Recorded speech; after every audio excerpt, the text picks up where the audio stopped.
Next up is Dennis Shipper, which is... Okay, thank you Fisher Poets for inviting me back. I was here last year, and I'm a merchant seaman. I started sailing in '58 and I retired in 2000. Started as an ordinary seaman and then ended as a captain. When I started in '58, the average age on the ship was 55. I was 19. So we had sea stories going at the time, and usually a sea story would start off with, "This is no shit," and then they'd go from there. So you knew it was a sea story was coming. And I basically didn't even get into the storytelling for at least 2 years because they were that good. These guys were World War II guys. There was 1 or 2 Korean guys that the World War II guys used to hammer all the time, calling them Johnny-come-latelys, and they didn't mess with me at all. I was just too young. So I'm an AB, an ordinary seaman in AB until '67. And this is where the sea story starts. Oh, and one other thing. Whenever you tell a sea story, you have to lie. It's very important. But you've got to throw a lie in there. That way, if someone says, "Oh, you're full of shit," yeah, I lied, so you can get away with it. So this story starts in '67 when I wanted to shift from being an AB to a third mate. And so I went to Kildall's Nautical School up here in Seattle and spent 4 months there, and then took the test. The Coast Guard test at that time was 18 days. Wrote over 280 pages and 20 pages of diagram. And when it's over, and that's a sea story in itself, but anyhow, I want to get past that. When it's over, the Coast Guard commander says, "Hey, you got to go to the public health up on the hill and get an endorsement." So I was, oh boy, I didn't know about this. So anyhow, I go up to the top of the hill there, public health building, and they tell me I got to take a 57 multiple choice question test, and I'm going, wow. So I take this test, and the guy, he's grading it right there in front of me, and he's looking at it. He's kind of smiling. He says, "You just passed. You're now a ship's medical officer."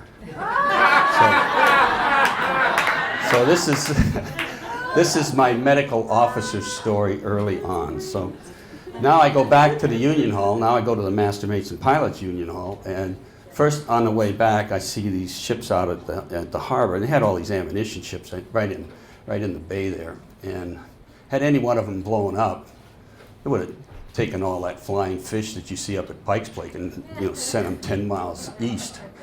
So anyhow, the ships that had the red lights, those were the ammunition ships that high up. So so I spotted this one ship. It looked really cool. It was small, had a nice house, and it had a red light, which is, now we're getting into the money side of this. This is a 10% bonus, so because it's an ammunition ship. So I go to the Union Hall. I throw in for this job. The John Warehouser was the name of the ship, and everybody in the Union Hall is laughing. And I go, oh boy, I don't know what's going on here. So I go out to the ship. I'm on a bumboat, and they got the gangway down, and the captain sees me coming, and he starts raising the anchor, and the gangway's down, the platform's there. So I get off the bumboat, I get on the platform, and the captain's yelling, raise the gangway, raise the gangway. So 4 guys are coming down with their bags. They're trying to get on the bumboat to get off. And what they were doing was they were baseballing. As soon as the ship had a full complement, it could go. But if they could start, if they could just kind of so many guys off, I haven't been breathing here. So if they start so many guys off, then the ship's on seaway, they'd have to wait. And then so these guys planned on quitting just before somebody else came on board. So anyhow, they're pissed off. They turn around and go back up the gangway. And now we're out at sea. So the captain asked me if I wanted the medical officer's job. And I said, yeah, because it involved 4 hours a week overtime guaranteed. So he says, every merchant ship has a 2-bunk hospital room. So, and it's full, it's got everything, morphine, penicillin, all the stuff. So anyhow, so I go down to this place and I get involved out at sea. Well, no, we're still going out to sea. I got to back up here a little. So we go through the breakwater. So I tell this guy, I says, when are we going to come up to speed? And the guy says, we're up to speed. And I go, whoa, 10 knots. He says, yeah, this is a Liberty ship. So it was 30 days from Seattle to Vietnam on a Liberty ship. So, okay, I can deal with that. So now comes the stories, the medical officer stories. This guy comes up into my room and he sits on my bunk. And his arm is just totally red from scratching. So I'm going, what the hell's wrong with your arm? He says, I don't know, mate, my arm just keeps scratching. I says, okay, let's take a look at it. So he's sitting on my bunk. So I look at his arm, and I look up at his face, and I go, holy shit, get out of here. Get down to the ship's hospital right now. So he goes down to the hospital. He goes, what's wrong, mate? What's wrong? I says, here, take a look in this mirror. And the guy's looking in the mirror. He goes, whoa, he had crab eggs in his eyebrows. So he has crabs on his arms, So I says, watch this. So I had some tweezers and a magnifying glass. So I get the tweezers. I said, look at this little sucker. And they really look ugly. You could make a horror movie out of them. So I got him by the tweezers and the magnifying glass, and I'm going, now watch this. Pop! The guy's, whoa, okay. So he says, now he's scared because the stories always floated around. The only way you can get rid of the crabs is to light a fluid, light the area, and then kind of put it out as fast as you can.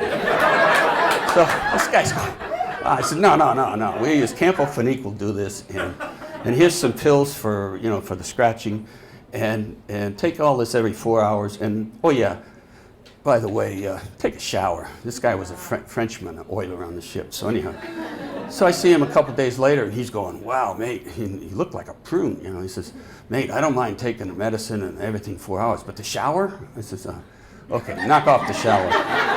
So this guy's going, all right, knock off the shower. I said, okay. So then he says, but I still got them. They're coming back. I says, whoa, we got to take a look at your room. So we go down to his bunk. There's 3 guys to a room. We go into his room, and I lift up his mattress, and oh, Jesus. The mattress was loaded with them. So now his partners, 2 other guys, they're going, hey, look at my mattress. My mattress is loaded. Everything's, oh, Jesus. So we take the mattresses and throw them over the side. And now I go up to the captain, and the captain wants a report. He says, what's going on? I said, I had to throw the mattresses over the side. He said, good. What about the springs? And I says, oh, we're dragging them. We tied some 9-thread on them and just threw the springs off the stern. I said, another 5 miles, they'll be cleaned up. So that's okay. All right, now we're going over. Now the next guy that come to me was, this guy had VD. And so he says to me, mate, I'm dripping. I said, oh man, okay. I don't know anything about this, but so I go up to the captain and I says, I can't believe I did this, but I went up to the captain and I says, hey, what's wrong? I says, oh, I got a guy down in the hospital who's dripping. And the captain says, he's got VD. What's the matter with you? Go down there and give him a shot of penicillin. Okay, so I go down there. Now this guy's sitting, he's in the hospital there, and I've got the table. We're both looking at the table. And I got the cartridge out, the needle, and the little vial there. And so I'm loading it up, putting everything together, loading. He's watching me load all this stuff up. So now I take the needle and I squirt it in the air. He's watching all that too. And the only reason why I did that is I saw that in the movies once. So this guy's going, whoa. Now I'm going, oh my God, you gotta drop your pants. I gotta give you a shot in the ass, because that's what I always heard that. So this guy drops his pants. I'm going, oh man, this is nasty. So I give him a shot in the hip, which of course later on I found out that it was a good place to give him the shot as opposed to trying to hit the vagus nerve. So anyhow, I give him a shot in the hip, and he's going, come on, mate, give me the shot. And I says, I already did. He says, whoa, that was really good. So then I says, yeah, I flunked out of medical school. Oh boy. The guy went out of there really happy. Now all these guys are coming to me for all this stuff, but I'm making overtime every time they hit my door. And the captain's going, what's going on down there? It's like there's like a line up, And so what I was doing was, if I see something, I'd go to the books and I'd look for pictures, for like I had to set a guy's arm once. So I look at pictures and okay, we can do this, So now we're crossing in the Vietnam War. This was '67. So in the Vietnam War, 300 miles offshore was the war zone. So once a merchant ship crossed that 300-mile limit, it was double time. So your pay doubled.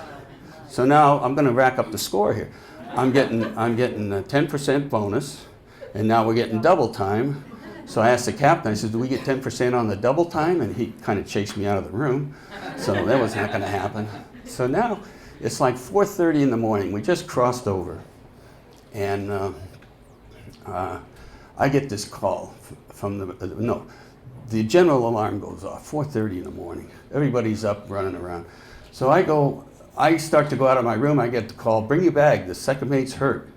So okay, so I bring the bag up to the bridge, the lights are on, second mate's going, yeah.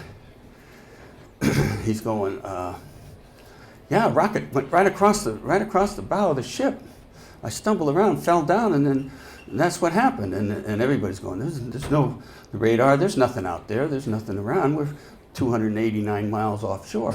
There's nothing there, you know. So anyhow, second mate's screaming and yelling, yeah, it was an it, you know. So now, what we got was, if we got a direct hit, we'd get $500 bonus, the whole crew. If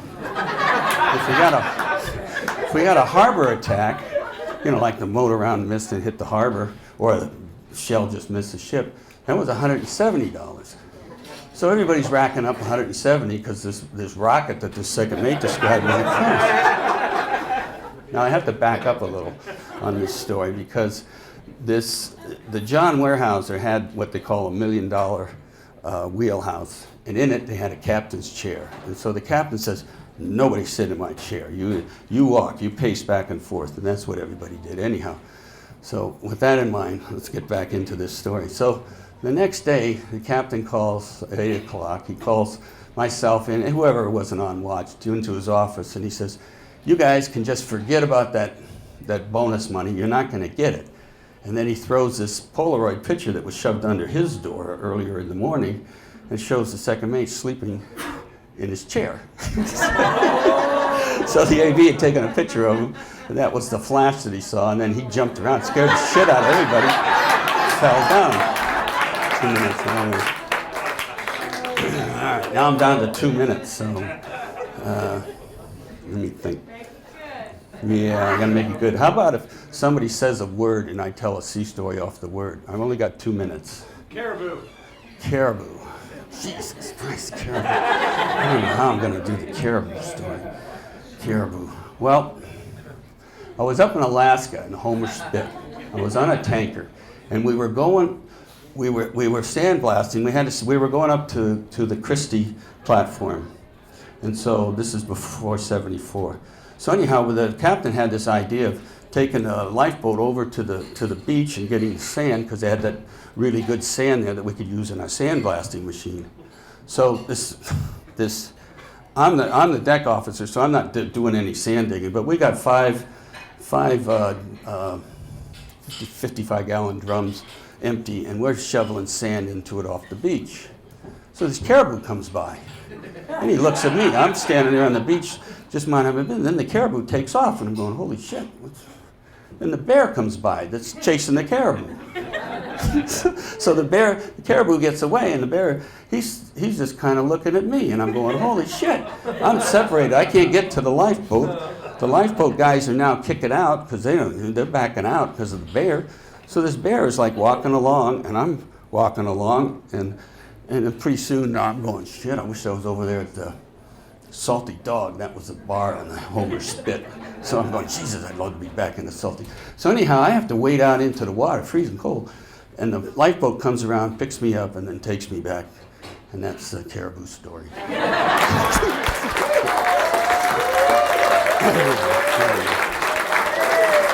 Nice job, Dennis. Thank you.